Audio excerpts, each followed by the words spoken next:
Matemática financiera. Mario Attilio Janeski. Capítulo 1. Las operaciones simples. Introducción. Capital e interés. Las operaciones financieras. Los bienes y servicios económicos constitutivos de riqueza, independientemente de las variaciones de valor de que son susceptibles de mercado a mercado, y de las que corresponden a circunstancias y condiciones temporales de un solo mercado, tienen modificaciones en el tiempo debidas a que valoramos en mayor medida un bien o servicio cuanto más pronto podamos utilizarlo o consumirlo.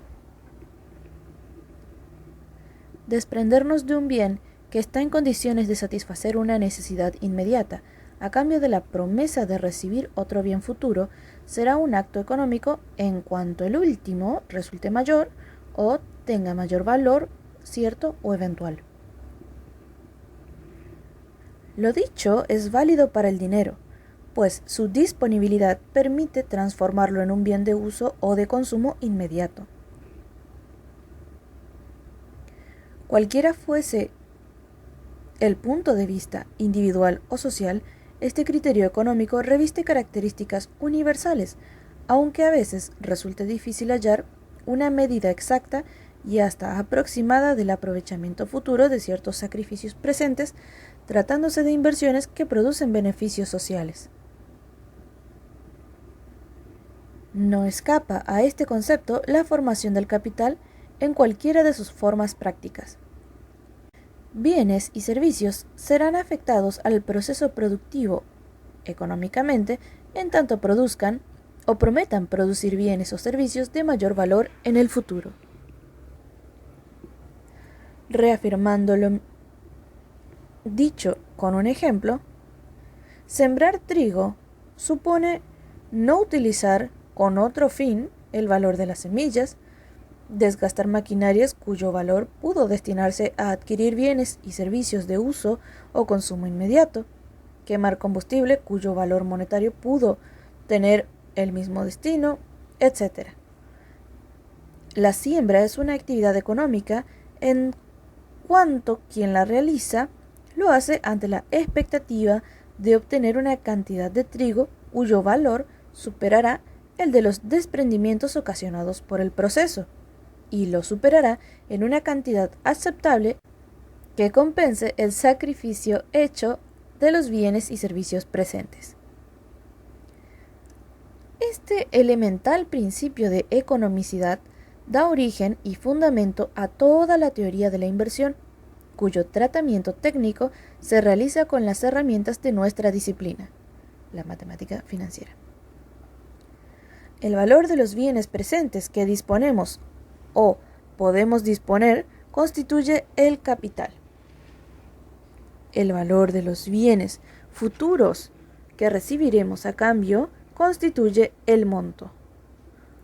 Aunque no fueren los mismos bienes ni de la misma naturaleza, está constituido por el capital y su acrecentamiento en el tiempo, el rédito o interés. El monto, como el interés, resulta una variable en función del tiempo. Se puede hablar también de un capital variable utilizando la expresión en reemplazo de monto. En sentido amplio, con que hasta aquí nos hemos referido al capital y al interés, no es el que corresponde al tratamiento clásico que se le ha dado en matemática financiera.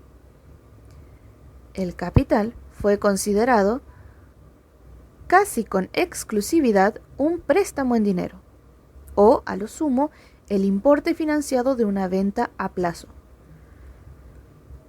En términos contables, vendría a ser el saldo de una clásica cuenta corriente. El interés se considera como la retribución por el uso del capital ajeno en el tiempo. Aunque el préstamo a interés y el financiamiento de ventas constituyen las operaciones más comunes sujetas a nuestro estudio, atendiéndonos a la bibliografía existente, utilizaremos el lenguaje de estas modalidades. La tendencia moderna es ampliar el campo de aplicación de nuestra materia a temas como evaluación de proyectos, teoría de las decisiones, finanzas de empresas, etc. Todos los cuales pueden reunirse en la llamada teoría de la inversión, que obliga a redefinir, ampliándolos, conceptos iniciales como los que nos ocupan.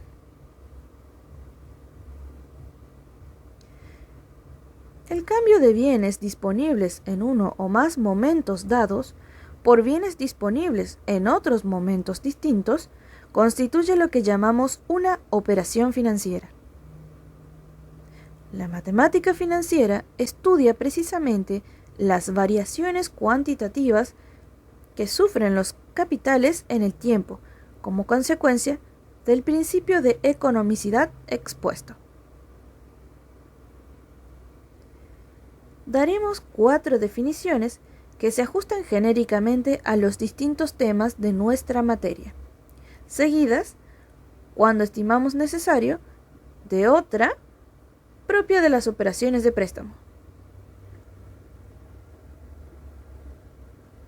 Capital es el valor económico de los bienes y servicios destinados a la producción de nuestra riqueza o disponibles para su consumo en un momento determinado. En particular, llamaremos capital a una suma de dinero prestada. El interés. El interés es la variación cuantitativa del capital en el tiempo.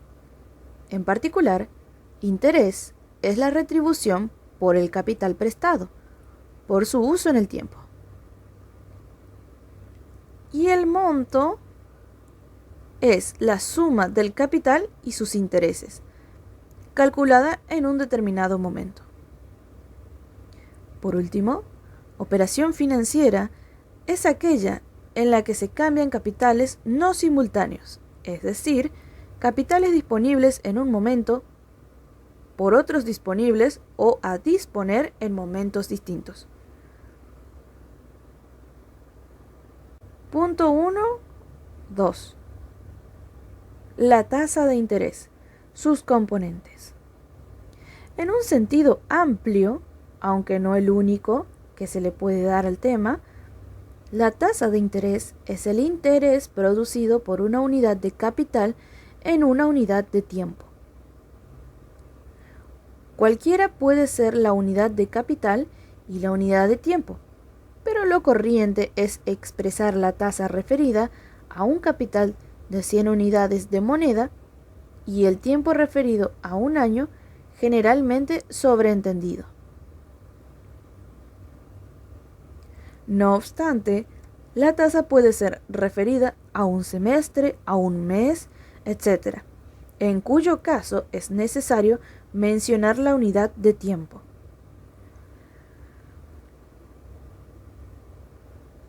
En la técnica de nuestra materia, por razones de simplicidad en los cálculos, utilizamos la unidad de capital 1, o sea, expresamos la tasa en tanto por 1. Para realizar análisis financiero, conviene descomponer la tasa de interés en los momentos que la integran normalmente. Y ahí tenemos A, el interés propiamente dicho; B, el riesgo de la operación; C, el gasto administrativo; y D, la desvalorización monetaria. El interés propiamente dicho es una variable que, una vez establecida una tasa, resulta función de los otros componentes y puede adquirir valores negativos con las consecuencias lógicas resultantes, que se estudian en economía. El riesgo de la operación puede estar dado por la probabilidad estimada o más o menos conocida de incobrabilidad. Este componente sí se ha obtenido de la experiencia un índice de incobrabilidad, confiable como proyección. Es incorporado muchas veces al gasto administrativo sin ventaja alguna. En una operación aislada, el riesgo es totalmente subjetivo. En una economía inestable, el riesgo de las operaciones financieras excede la probable incobrabilidad, pues aparecen muchas veces con significativa importancia otros riesgos propios del acentuado desconocimiento de las variaciones económicas. El tipo de cambio, si el crédito debe saldarse en una moneda distinta y la magnitud de la desvalorización monetaria, si la inflación no está razonablemente controlada. El gasto administrativo está dado para el acreedor por la administración del crédito, pagos, cobros, dirección, papelería y todos aquellos gastos que se pueden apreciar en una entidad financiera. Para el prestatario incluye, además, el costo de entrada y salida de la operación, que comprende gestión, comisiones, impuestos, etc. La desvalorización monetaria, o el cambio de valor de la moneda en que ha sido realizada la operación financiera, es el cuarto componente a considerar y puede ser, como muchas veces ha ocurrido, el principal por su magnitud. La persona que se desprende de un capital debe recibir ese capital más sus intereses, con el mismo poder adquisitivo que tenía a la fecha de la inversión, para que ésta resulte redituable. Ese poder adquisitivo es el que nos permite homogeneizar la moneda en términos reales. La inversión de 1.000.000 de pesos a un año de plazo y al 10% de interés anual, si la moneda mantiene su valor, debe reintegrar 1.100.000 pesos.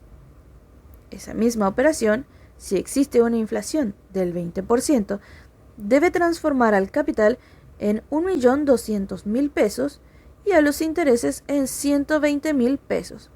Es decir, en total debe reintegrar 1.320.000 pesos para redituar el 10%.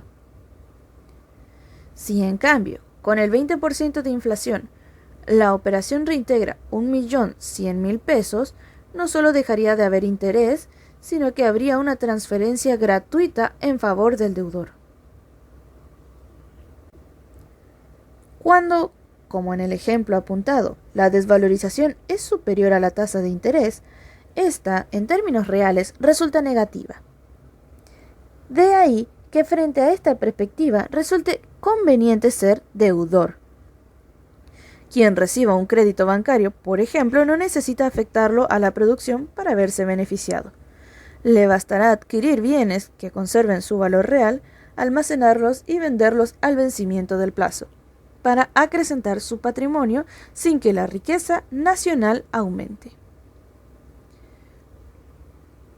Este acrecentamiento de su patrimonio sin creación de riqueza provendrá de una transferencia a su favor que le hace el banco y que éste recibe del ahorrista y depositante. Se produce, en estos casos, una incompatibilidad entre el interés individual y el social, que a veces se trata de remediar controlando el destino del crédito sin que esta medida resulte eficaz, y aún resultando sin que corrija el mal de la transferencia. No resultaría difícil hallar en la tasa de interés el valor de estos componentes para operaciones concluidas. El problema radica en que, fijada la tasa al concertar una operación, cuya naturaleza es prospectiva, el intento de descomponer esa tasa se hará siempre en condiciones de incertidumbre. Una manera de separar la desvalorización monetaria de los demás componentes es calcularla por separado y a posteriori, como ocurre con los créditos indexados. En este caso, la incertidumbre se crea con respecto al valor a moneda corriente que deberá reintegrarse, preocupación que corresponde más al orden instrumental que al económico. De los componentes enunciados, los tres primeros constituyen el costo financiero global para el tomador de un crédito. El cuarto, es decir, la desvalorización monetaria, es un componente de ajuste a valores homogéneos.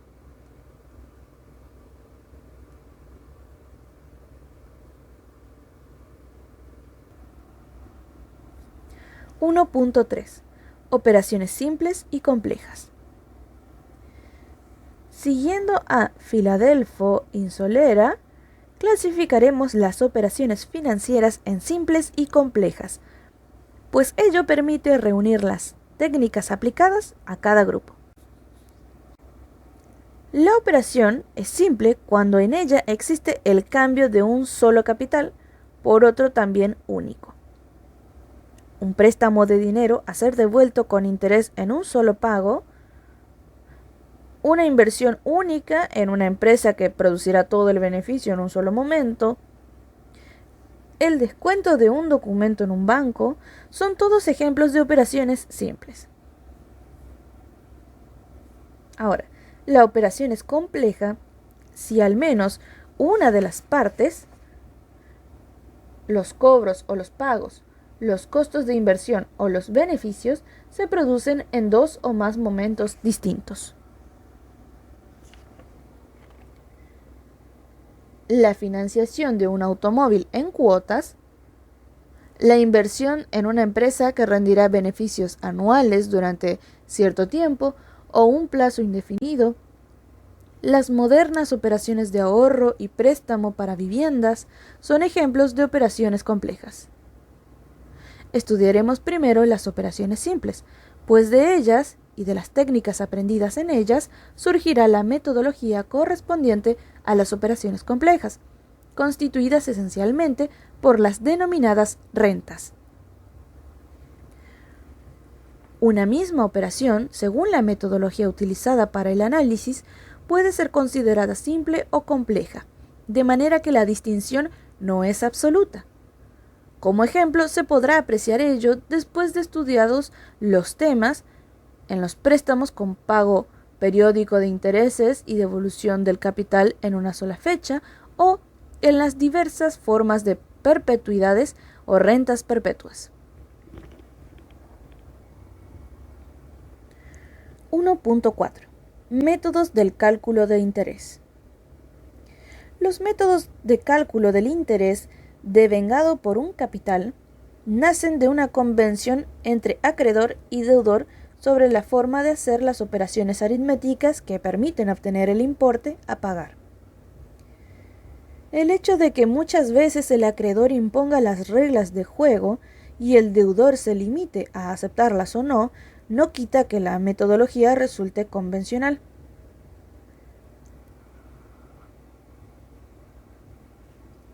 Puede ocurrir que no exista ningún método de cálculo del interés, sino que se pacte directamente la suma a pagar por este concepto.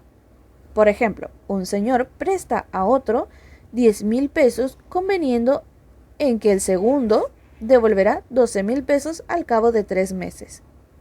Aquí lo convenido no necesita ninguna operación aritmética para llevarlo a la práctica. Simplemente se ha acordado que por el uso del capital ajeno de 10,000 pesos en 3 meses, el precio es de 2,000 pesos. La operación anterior es sustancialmente una operación financiera, aunque para su realización no requiera cálculo alguno. En posición de técnicas adecuadas, se podrá en todo caso determinar cuál ha sido la tasa de interés implícita en el caso. No es corriente, sin embargo, que la convención tenga por objeto directamente el precio del dinero prestado durante cierto tiempo.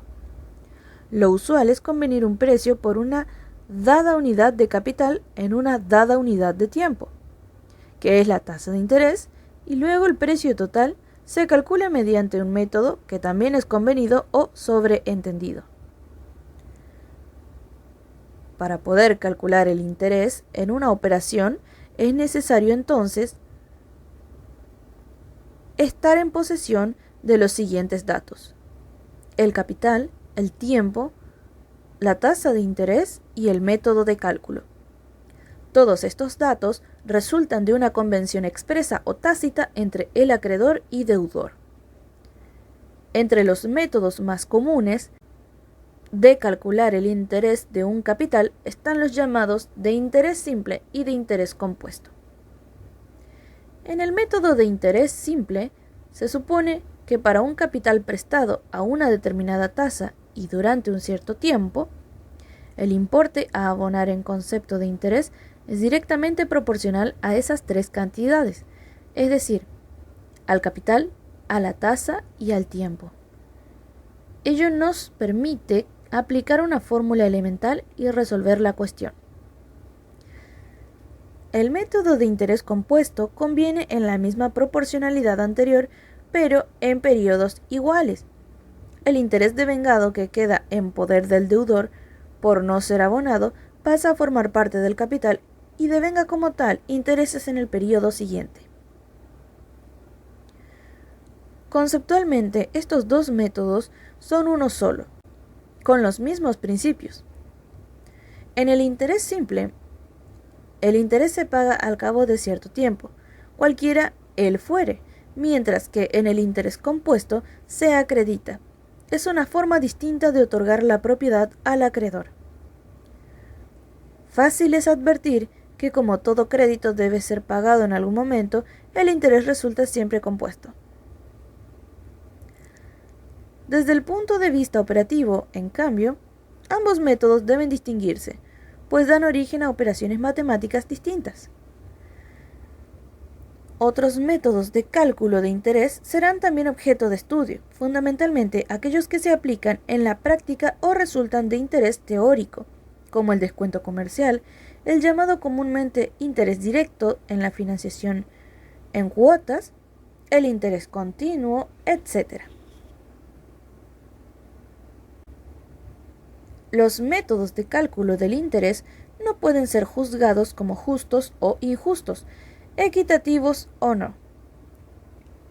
El interés excesivo, llamado usura y considerado un delito, no surge del método empleado, sino de la tasa real de la operación. Lo que ocurre es que hay métodos que enuncian una tasa y resulta realmente otra muy distinta, obligando a que se posean las técnicas de análisis que permitan determinarla con la precisión deseada.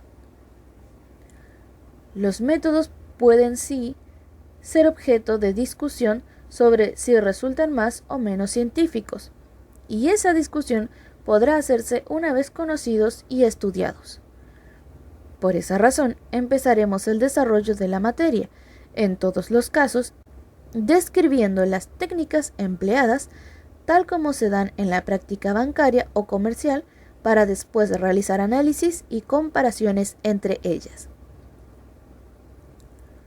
Un método de cálculo constituye por lo general un sistema financiero, entendiendo por tal un conjunto de leyes financieras que lo regulan y permiten dar valores concretos a cada una de las variables que intervienen.